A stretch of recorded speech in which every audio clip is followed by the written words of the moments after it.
Hi everyone, Tony McDowell from the Genesee County Front of the Court. We are going to go over one of the most requested videos we've had, which is to go over how to calculate child support and how the child support calculation works. So today what we're going to do is we're going to go to the MiChildSupport website, which we have referenced before. And when we go on the MiChildSupport website, there's going to be a link to be able to calculate child support. So we are going to go over together how to calculate child support, the sort of information that you're going to need when you are going to calculate child support, and a few little parts of the child support formula that are going to be relevant that you may need to have some understanding of if you're going to calculate child support. So we're going to dig into that today. It's probably going to take us about 30 minutes to go through the child support calculation, but hopefully you'll be able to go back through this later. And if you ever need to calculate child support, you'll be able to find the part in the video where we go to the issue that you may be having as you're trying to calculate child support. So let's go over to the MiChildSupport website and dig in. All right, so you can see we are at the MiChildSupport website now. This website again is micase.state.mi.us. That's the URL for it. Or using any search browser, if you type in MI Child Support, you will be able to get connected to the MiChildSupport website. We also have links on our webpage to the MiChildSupport website.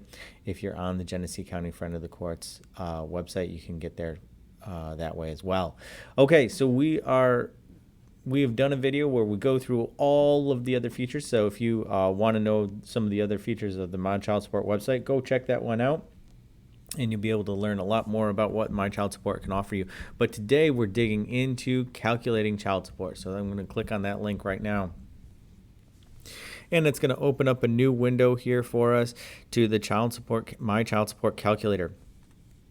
This is the same calculator that the Friend of the Court offices across the state of Michigan use. It uses the same formula that Friend of the Court offices use around the state. What can be the difference maker? If you're putting in information here and you're saying, man, this does not look like the same number that the Friend of the Court is getting or the court is getting, and you're wondering why that might be, it all depends on the information that you put into the calculator. So if we put in different information, then we'll get different results. And there's a lot of really picky factors that can make a difference when we're calculating support. We'll go over some of those today, and I'll try to identify times when and go, well, if you don't put this and you put something else, it could come to a different result. So we'll try to identify some of those issues as we go through the MiChildSupport calculator today. So it is important to note that when you do this support calculation, the calculation that comes out is not a recommendation or a support order. It is just what, once you put that information in, what the calculator would spit out, okay? You're going to want to gather some income information for you and the other party before you get started. And there's going to be questions about health care and child care information that you're going to want to have accessible because you're going to need to plug that in. Obviously, we're going to go over that together here, so you'll be able to kind of get an idea of the sort of information that you may need. There's some good just like tips and tricks here about how you can save it after it's done. Make sure to protect your privacy if you're using a public computer, those sorts of things. So all super useful information there as well. What we're going to do is we're going to go over all the fields. We're going to try to complete it as much as we can. I'm going to use completely fictitious information, but we'll try to go through this together to kind of outline a normal, what a common case might look like. And you want to make sure that you go through each one of the tabs, and there are going to be quite a few tabs that we're going to go through.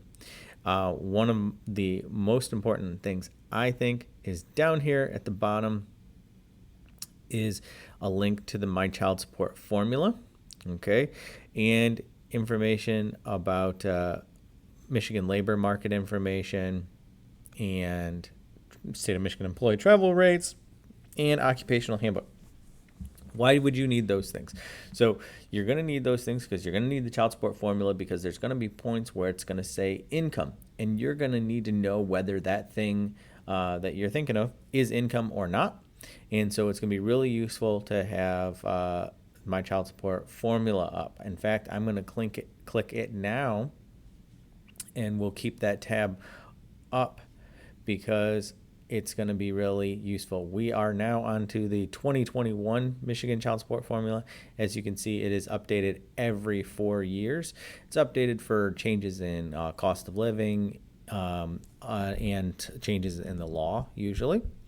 So we're going to go ahead and open up the Child Support Formula Manual, and we're going to have this open so that if at any point we do have questions about what we're supposed to be putting in, I can kind of point out where you would need to go to get that right. The Occupational Handbook and the Michigan Labor Market Information is when you're trying to kind of determine how much somebody might be able to make in a particular field. So say we know that someone is a teacher or something like that, kindergarten teacher or something along those lines. So we can go to the Occupational Handbook or the U.S. Bureau of Labor Statistics, all of this sort of information to get an idea of, oh, okay, how much does somebody in that field make, annually on average, if you don't have updated information. Obviously, the best way to run a child support calculation is with real, accurate information, but sometimes that's not always available. So we're going to hit continue here to go ahead and get started. So got a couple of different options here. Is this a two-parent case? Is this one parent and a non-parent custodian? So does a third party, like an aunt, uncle, grandparent, have the child right now?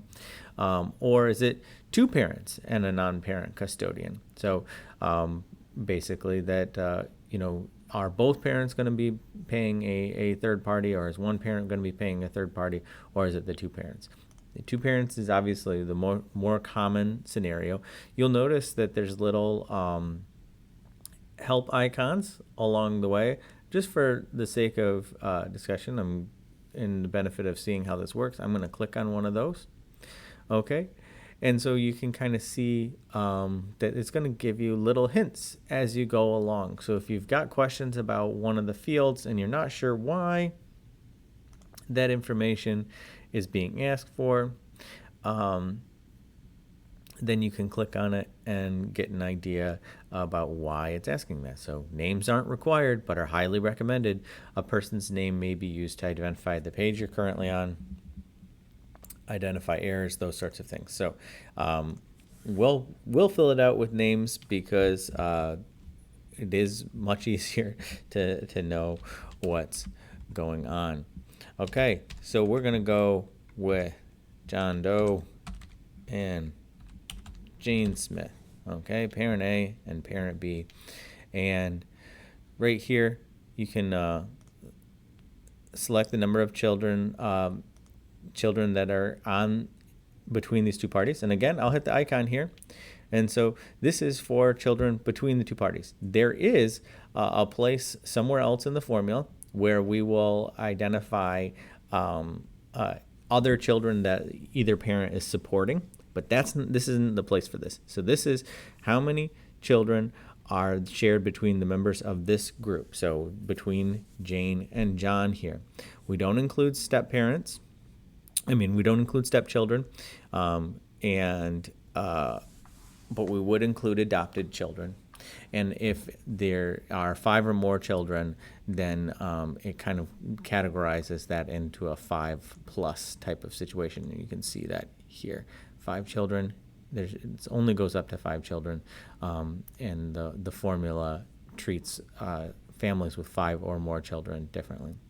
Just for the ease of going through this, we're just going to put one child in.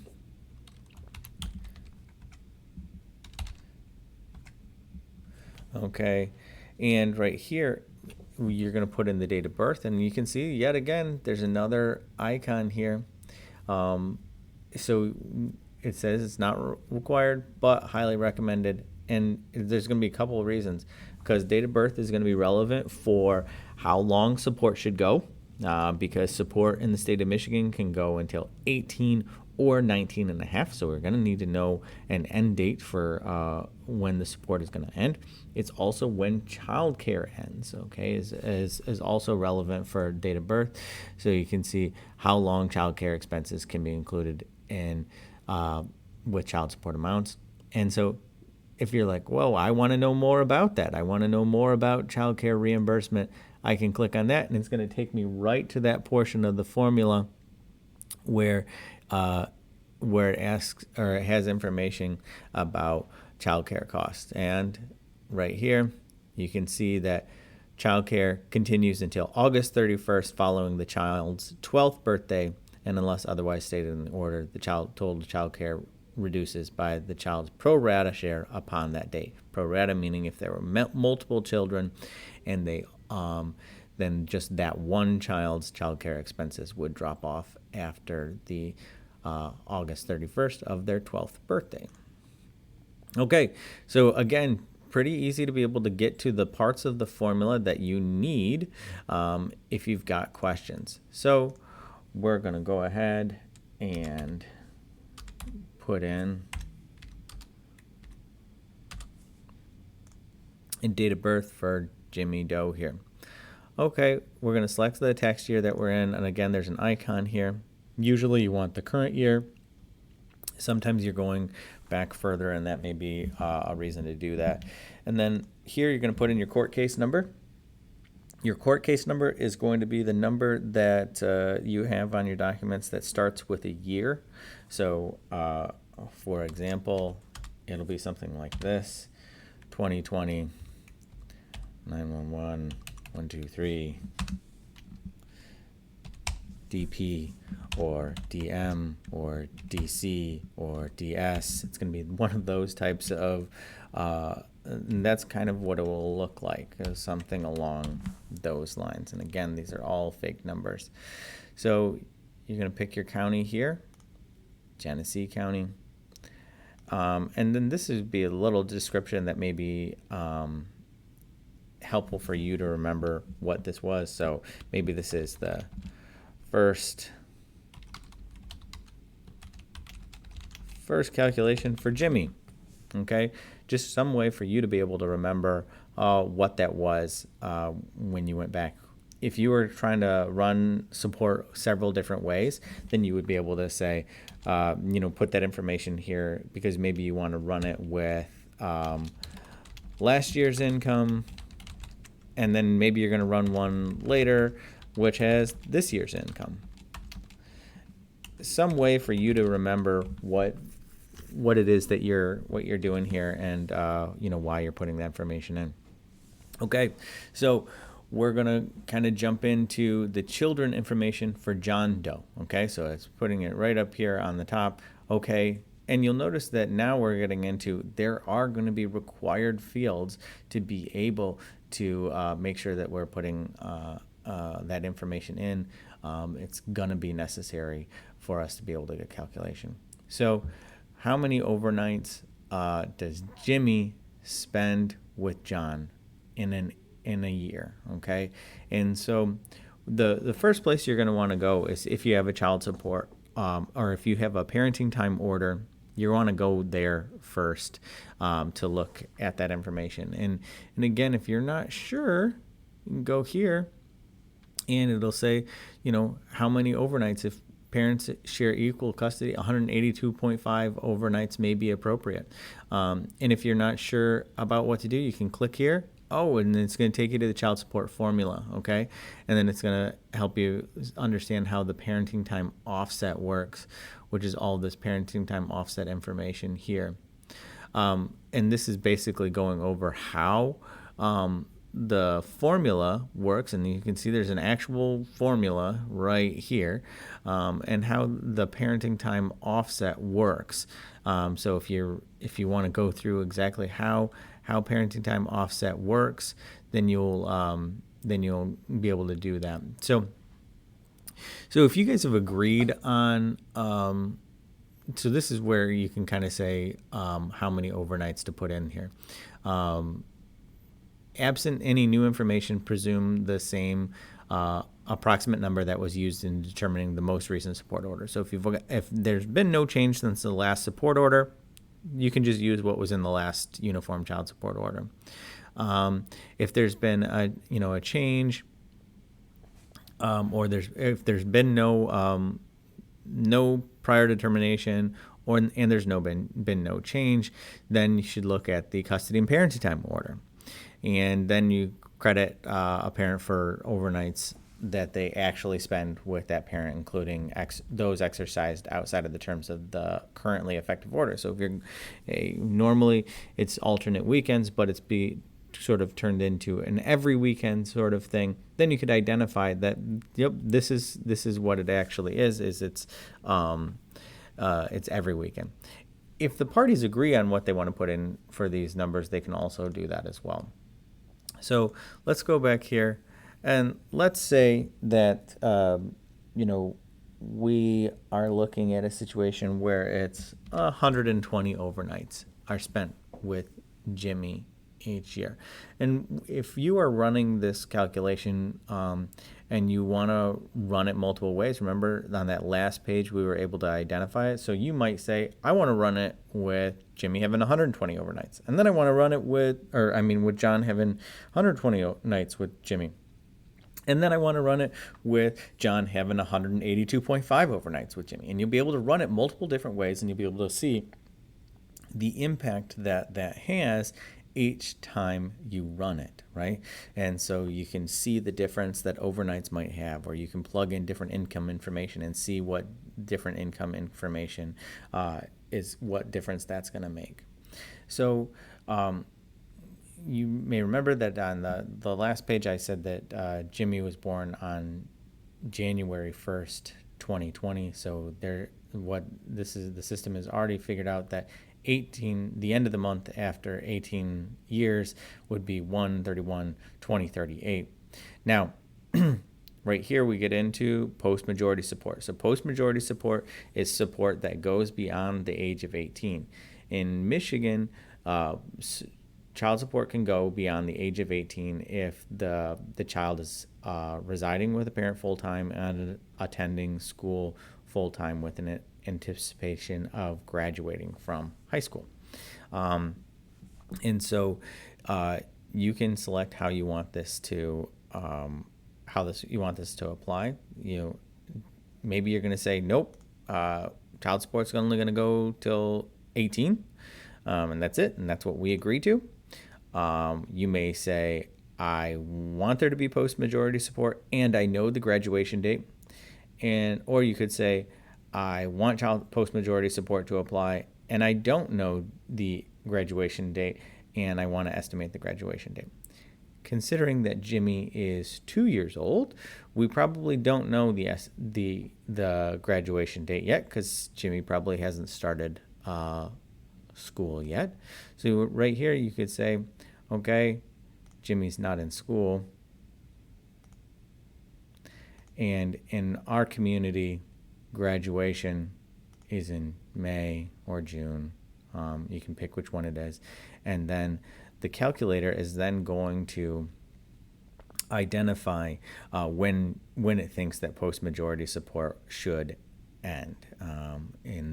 Generally going to be saying that, we think it's going to end in May, or we think it's going to end in June. Okay? So, of course, if you don't want post-majority support, say does not apply, and you don't have to worry about those questions. Then support is going to end on this date. That should not be what it. Well, that should update to January 31st, 2018. But as you can see, when I say that the child is not in school and the graduation month is May, then it automatically updated to May 31st, 2038. Because it thought the graduation month was May. So we'll leave that as is for now. Here's where you're going to identify if there's any other children. Okay, so let's click this button here. So this is, does John Doe have any other children from any other relationships.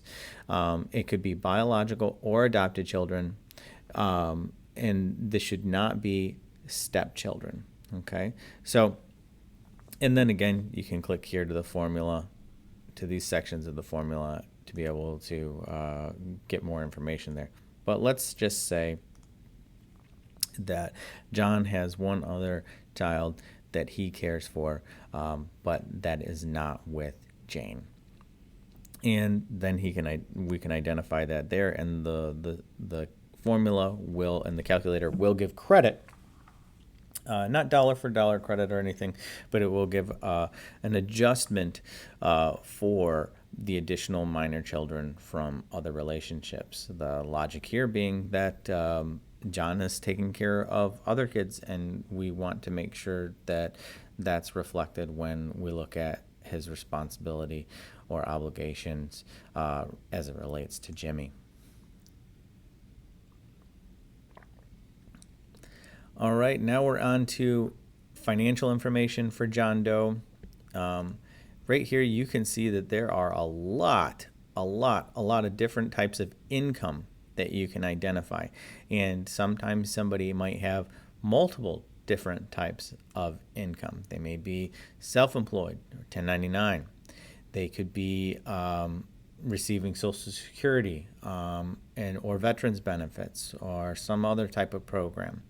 They could be getting spousal support from another party, from somebody else. Or they could be getting 4 of these different things, and we would need to identify, this type of income is travel or expense reimbursement from employer, those sorts of things. So you could have a lot of different types. Fortunately, for most families, employer wages is going to be the answer. You'll notice right here, there's this is potential income. So let's see what that means. So this is something that you're going to check if we're saying that John Doe has the ability to earn this type of income, but is currently not earning it. Okay.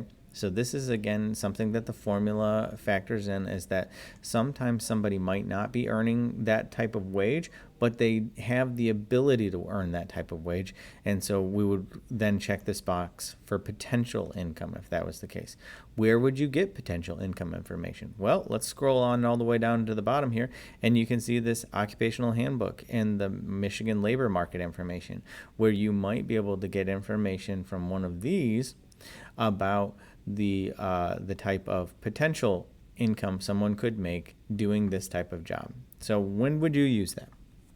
You'd use this in a situation where maybe somebody is not working but has the degree, education, experience to be able to work a particular job. So earlier I used kindergarten teacher. So if somebody is got the degree and education and experience and has done elementary teaching before, and they're not doing it now, and they have the potential and there's nothing preventing them from doing that job, then you could put in information here about what it would be to be an elementary school teacher, and then include it as potential income. So that's what you would use potential income for, is that type of situation. Okay, so I'm going to click on one of these down here just to kind of get an idea of what sort of information is available. Okay, what you're seeing here is, you get to see the jobless rates throughout Michigan. You can get information, all sorts of information about what is happening basically as it relates to Michigan. So here's what kind of looking at is like Michigan hourly wage rates by occupation group, or average weekly rates, or you could look at minimum wage information if you wanted to have that information, because maybe somebody is working minimum wage. Okay, so let's say you're kind of looking at this and go, okay, well, right here, education, training, and library occupations. I've been talking about that as a type of employment. So let's say we do $23.91 is the median income or medium wage for education, training, and library occupations, and then maybe that's where I'm gonna use that information when I'm calculating, or maybe somebody is working in an office or administrative support type of position, and I want to use that information, and I'm going to use $18.13 an hour as the median. Or maybe we're in a part of the state that the wages are a little bit lower, or maybe we're in a part of the state where the wages are a little bit higher, and maybe that's something where you're going to factor that in. Whatever you do, if you're ever going to be putting in any sort of potential income information, you're going to want to be able to explain yourself for why you're using that information there. So just for the sake of argument, we did the 2391 there. Okay, and so let's see, 2391 times 40 hours a week is $956. So what I'm going to do, $956, and then I'm going to say that that's a weekly amount. Okay, and when I put that's the gross income. Okay, then it's going to calculate that for me on a monthly basis. So no matter how you get the income information, you're going to be able to put that in there. And so let's say we're just gonna, again, I'm using pretend information here. If you had actual information, it'd be much more valuable. So let's say that there's no overtime, there's no shift premium, but again, if you had those, you would be putting that information in here. Income contributed to retirement. So is there a mandatory percentage that the employee must do? So a lot of employers require that there be some sort of mandatory contribution, and the mandatory contribution is required as a condition of employment is something that can be deducted, and you can kind of see, again, we'll see here, it goes, oh, I want to know more about that. I want to see what the basis for that is. And then you can see right here, deduct any mandatory payments as a condition of employment, like non-discretionary retirement contributions or required union dues. So if that information exists in your case, so let's say it's a 3% employee mandatory percentage contribution to retirement. Again, all fiction. Now here's where you would hit, if you had additional sources of income, then you would hit that here. We'll do that on the next party just to get kind of an idea of what that looks like. So tax exemptions, and again, there's a little icon here. So this is where you're going to put how many exemptions that you usually do on your taxes. So we've already identified that that John here has another child and himself. So let's say he does 2. And is he single, married, filing jointly, married, filing separately, or head of household? Again, all fiction here, so we're just going to go with head of household. But again, this may be one of those things that how many exemptions you put in, whether the person is married, filing jointly, married, filing separately, single, or head of household, that will make a difference in how the support calculation comes out.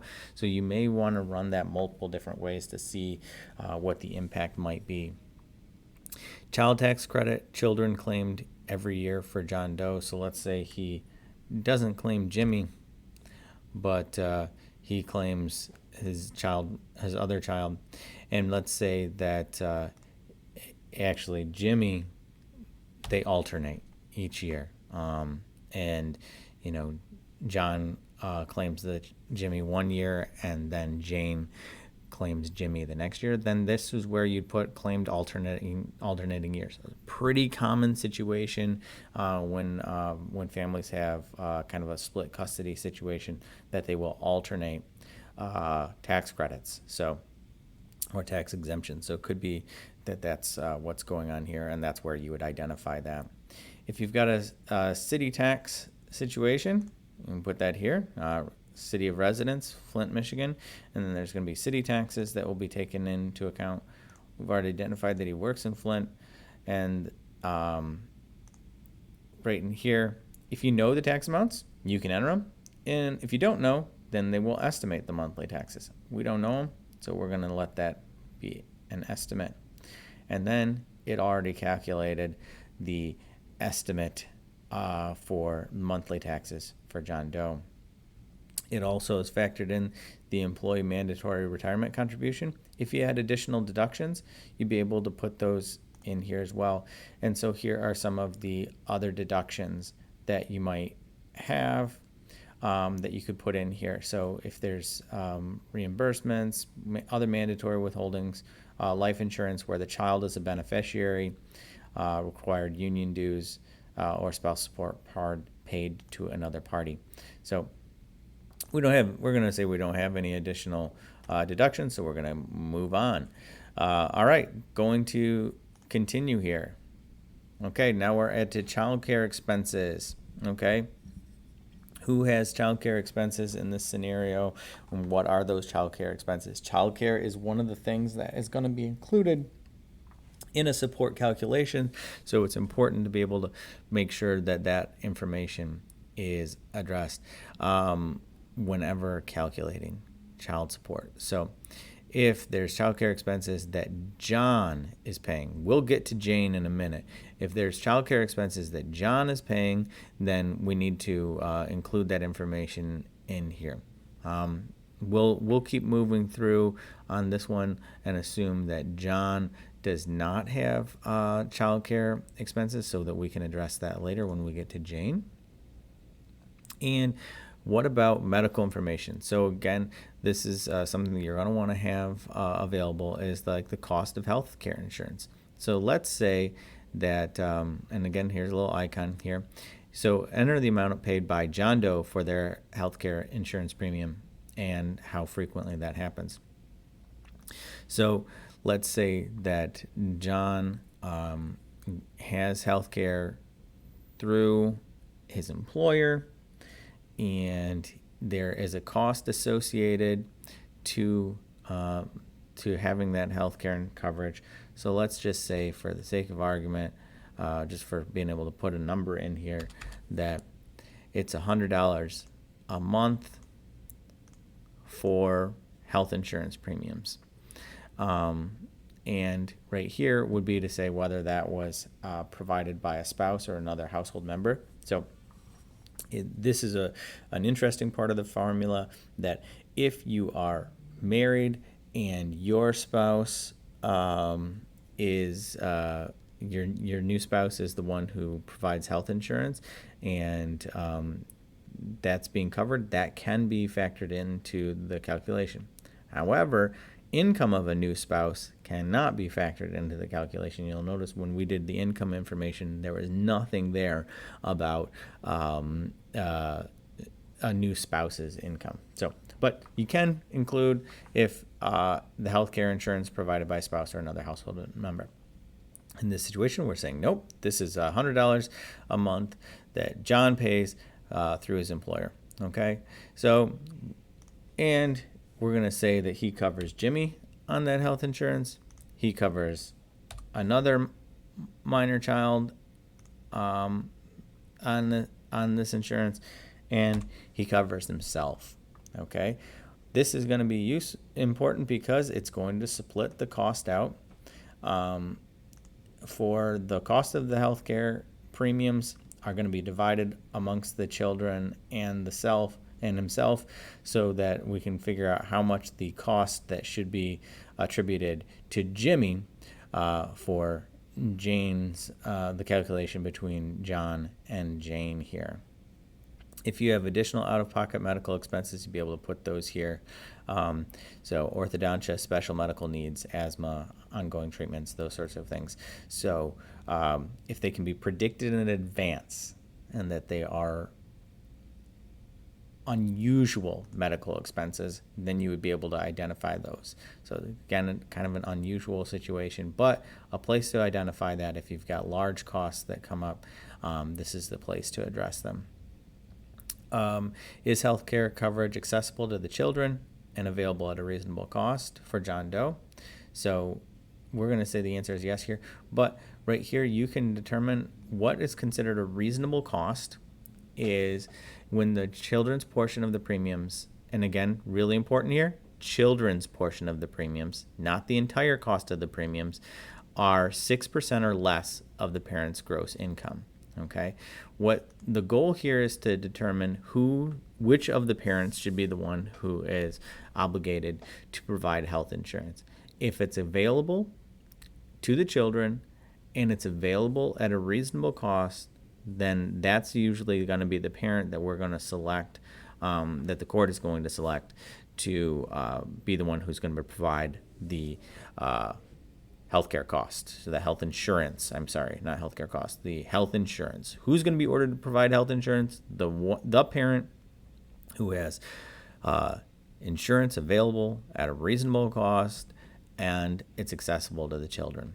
So in this scenario, the $100 a month is less than 6%. And again, it's actually 1/3 of $100 a month because we're only talking about the obligation for the child, so it's only $33 a month. That is for Jimmy, and so $33 a month is less than 6% of the roughly $4,000 a month that John makes, and so it is available at a reasonable cost for John. Is he going to be the one recommended to provide health insurance? Yes. And what type of is available? We've got private insurance through the employer here. And let's say that John, because he's the one covering Jimmy here, is the one who's going to probably pay the majority of the out-of-pocket medical expenses. Or it could be that Jimmy spends a little bit more time with Jane than John, so it could be that Jane is going to be the one who's going to be the one who pays most of the out-of-pocket medical expenses. Out-of-pocket medical expenses we're talking about here. Let's look at the icon. We'll look at that. What are we talking about? We're talking about co-payments, deductibles, treatments not covered by insurance, services not covered by insurance, and medical equipment not covered by insurance. So for our fictitious family here, we're going to assume that since John has the insurance, he tends to, and they've got pretty close to equal parenting time, and John takes Jimmy to the medical appointments. Okay, now we're on to Jane. Okay, so you'll notice that the overnights have already been filled in for the amount of overnights that Jimmy spends with Jane. How did this come up? Well, we got 365 days a year, and we said that Jimmy spends 120 days with John, so it figured that out. We also already put in all the date of birth information and the post-majority support information, so that's going to remain the same for Jane. Okay, let's say that Jane doesn't have any children from another relationship. Jimmy is her only child. Now we're going to do employer wages for Jane, and we're going to go with situation here where I'm going to do an unusual type of income, not super unusual, but maybe a little less common, where we look at like maybe one of these other types of income.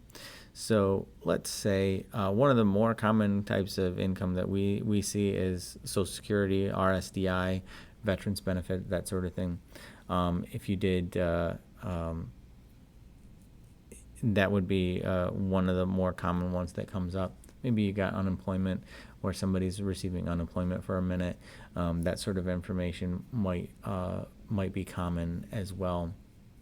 But then there's some other unusual ones in here as well. And I just wanted to kind of show everyone that most types of income can be reflected here and can be covered here, and you really can identify lots of different things, including perks and in-kind from employment. So if an employer offers some perks, then you can even identify those perks here. And really just so many gambling winnings. I just really wanted to point out that there's a lot of different types of income, and a lot of those different types of income can really be addressed here. So just kind of showing again that there's a lot of different types. For the benefit of kind of seeing what that looks like and showing a different one, we're going to do for employer wages that Jane she works at a coffee shop, and so she's making $10 an hour at the coffee shop. But what we're going to do differently with this one is we're also going to identify her tips. So let's say she works 40 hours a week at the coffee shop. So her weekly is $10 an hour, 40 hours a week. She makes $400 a week. She doesn't get any shift premium. She doesn't have any employee contribution, mandatory employee contribution. But what she may have going on is she's got tips. Okay, so we know that she gets a good amount in tips at her coffee shop. It's a nice coffee shop she works at, where lots of regulars who are coming in and providing lots of tips, and so we can put that information in here too. So let's say that although she earns $400 a week in gross income, she gets $200 a week in tips. So just wanted to show that only for the benefit of being able to show that you can add a second source of income, and that many times it's not just one source of income that somebody might have. Okay, so what we've got here is, remember, Jane doesn't have any other kids, so it's just her and Jimmy, and we already said that John and Jane alternate years for Jimmy. She's got no other kids that she's doing this for, putting kids on for, and again, I'm just showing what some of the different options that you have here. I'm going to say that she doesn't live in a city with a resident tax, and we'll say that she does work in a city with a resident tax, just to see how that might look differently. And we're going to estimate the taxes, and again, it calculates those taxes for us. And then she gets a non-resident tax for working in the city of Flint. And if she had an additional deduction, we'd be able to do that there. All right, cool. We're moving on. Let's do childcare expenses. Okay, so little icon here. So childcare expenses can include actual childcare expenses, predictable, reasonable, actual ones, or it could be potential for childcare expenses. If there haven't been childcare expenses in the past, but there are going to be, then you could use potential childcare expenses as well. So two different ways of doing that. So we're going to do childcare expenses for Jimmy. Jimmy's 2 years old, and so Jimmy probably still needs some childcare expenses, and both parents are working. So we're going to have Jimmy in childcare for 12 months out of the year, and let's hope that they've got.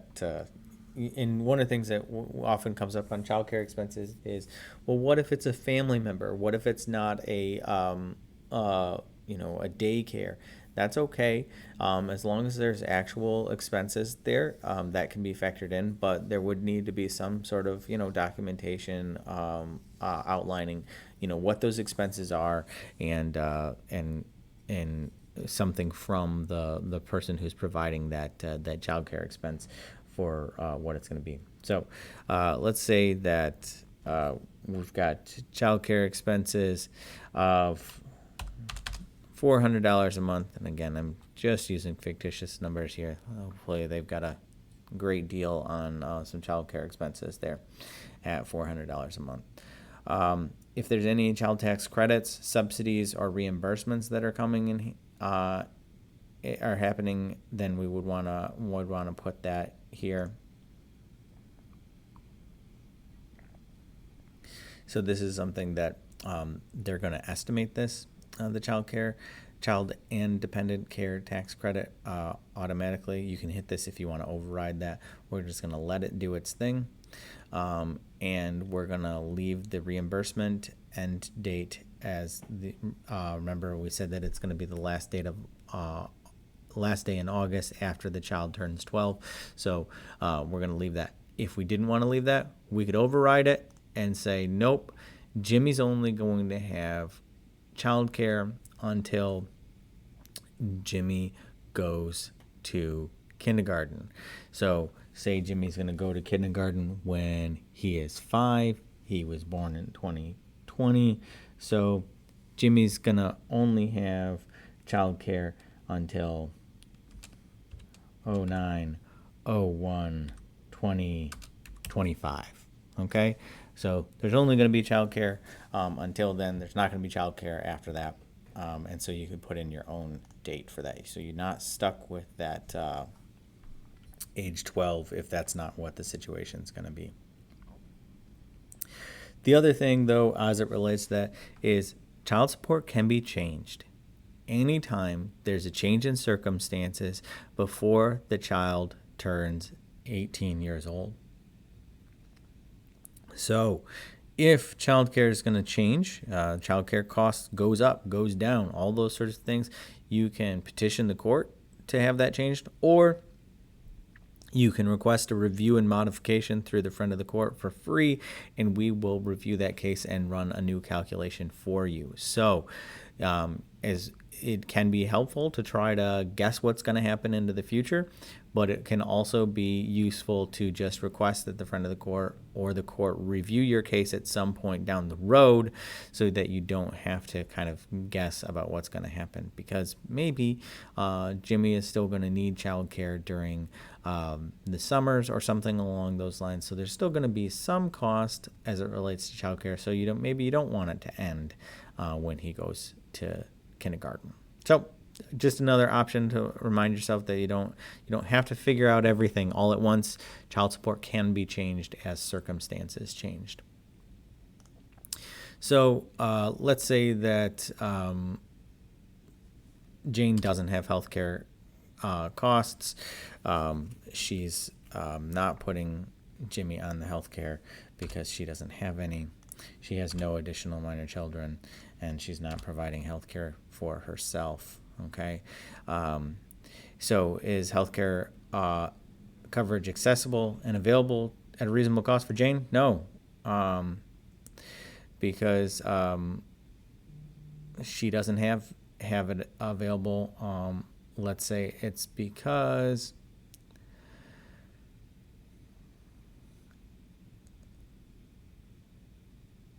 the children could receive Medicaid based on Jane Smith's household income. Is she going to be ordered to provide health insurance? No. She has public insurance only. And we have already identified that John is going to be the one who's going to be paying most of the out-of-pocket costs, so we're going to say that she is not going to be the one providing the out-of-pocket costs. All right, now we hit complete, and it has kicked out results for us. And the result is that John is being ordered to pay Jane $611 a month. Okay? Now, these are all, again, fictitious names, fictitious information, and I was just plugging in numbers as we went along. So you could really go back and go and check this and see if there's a better way to do this. So in rare circumstances, ordinary medical expenses may be eliminated from the child's total support amount. So let's click on what that means. when would this happen? When both parents routinely take one or more of the children in common for medical care and incur qualifying medical expenses, or the support payer is the one who's most likely to incur the out-of-pocket costs for the children. In this situation, we said that John is more likely to take the child to the doctor, and he's the payer of ordinary medical expenses. So we're going to eliminate the ordinary medical expenses because he's the one who normally, the support payer will likely incur the most likely incur the qualifying out-of-pocket expenses for healthcare. So there you go. Now the number has changed. Now it's $590 a month because John's the one who most of the time takes the child to the doctor. Okay. Right here, you're going to see the breakdown. How did we get to $590? $417 for base support, okay? And the base support is based on both parties' income and the overnight spent with each parent, okay? And then you can see the healthcare premium adjustment. John is getting a credit because he provides health insurance for Jimmy, and then that is deducted from his support obligation, which gets us to this $402. Our big cost here is childcare. Often that's going to be the case, is that when there's childcare on a case, it's going to make a really big difference. And because there are childcare expenses for Jimmy, that is one of the reasons why this support calculation is so high, because there's $188 going just for the childcare expenses. So, and then you can kind of see the breakdown here of all the other information that's being put in here. You can see the income differentials. You can see all of the information that we plugged in, and you're going to compare it side by side. You can see the mandatory deductions that that John has. All that sort of stuff is going to go in here. So I wanted to do two things for you before we close this out. One is, let's say I'm like, this doesn't seem right. So I'm going to go to John's information, and I'm going to say, well, actually, you know what? Once we go to court, it's going to be closer to 160 overnights a year that John is going to spend with Jimmy. So that changes things. So now I'm going to go, and I'm going to go back to the results now that I've put that information in there. And now if John has 160 overnights with Jimmy, now the support's gone down to $384 a month. So it has changed. And again, what didn't change? Childcare. The childcare expenses are still $188 because the childcare expenses aren't based on the overnights. It's based on the income of the parties, right? So this is why sometimes you will see a big number on the childcare expenses. But over here you can see the base support went down considerably because the parenting time offset went up. So, but you can see all the parenting time offset information got changed here. But you can see there's still this income differential, and that is the reason why, even though in the overnights have gotten closer, the income differential between John and Jane is the reason why there's, why John has the obligation of $384 a month for child support. Okay, so that's how that looks. And then right here, you can hit print result. And then you'd be able to print all of this information here that you've got from calculating support. You can also save this file, and then you'll have that file for later. If you ever needed to go in and plug in this information, you'd have it. So there you go. That is how to calculate child support on the MiChildSupport calculator. And like I said, with this calculation, I can go back in and I can change any information I want. I can rerun it different ways. I can run it several different ways at one time, compare different ways that it would come out if I were to run it different ways. So there's a lot of different options here as it relates to the MiChildSupport website when it comes to calculating child support, but this is how it basically spits out when you run it. As pointed out, there's a lot of different factors that come into calculating child support. Highly recommend that you really go through your income information beforehand, that you gather your information as it relates to health insurance beforehand. And whenever you have questions, make sure to check out those little blue icons there to get help and get more information.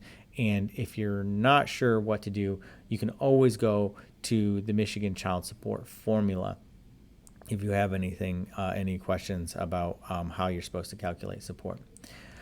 One of the things that's also worth mentioning is that all of this child support calculation stuff is for you to be able to run a child support calculation if you're going it alone through court, or if you're just trying to get a concept about what might happen in court when you go in there. As I pointed out, whatever documentation you put in there, any information you put in there can change the result. So if one of us puts in 120 and one of us puts in 160 overnights, makes a big difference. If we treat income differently, it could make a big difference. So just because when you run it, it looks a little bit different than maybe what it looks like when you went in front of the court or the friend of the court, that doesn't mean that there's something wrong. It might mean that there's some piece of information that you guys have, that the two of you have included differently. Being able to have this printout so that you can identify what you thought it was going to be can be really helpful for us to be able to help identify where we came up with a different result if that were to happen. So one of the things that's just important to remember, this isn't a court order. Once you get this calculation, it isn't necessarily what it's going to be. There's a lot of factors that go into child support and child support calculations, but this should be helpful in being able to give you a pretty good idea of what child support might be and some of the things that go into a child support calculation. The other thing that's worth mentioning is that if you go through the friend of the court and we're doing a review and modification, you don't have to worry about any of this stuff. We'll do the child support calculation for you. We'll send out a recommendation to you that has the child support amount, and when we do that, we will tell you how we reach that calculation, the type of information that we put into the formula to be able to come up with the calculation that we came up with. So if you go through a review and modification through our office, you don't have to worry about all these calculations because we'll do all of that for you. If you ever have any questions about your child support calculation after you've received one from our office, or if you're going to court and you're having questions because the numbers don't look quite like what you thought you were going to get compared to what the friend of the court has done, please feel free to reach out to us because we're here to serve.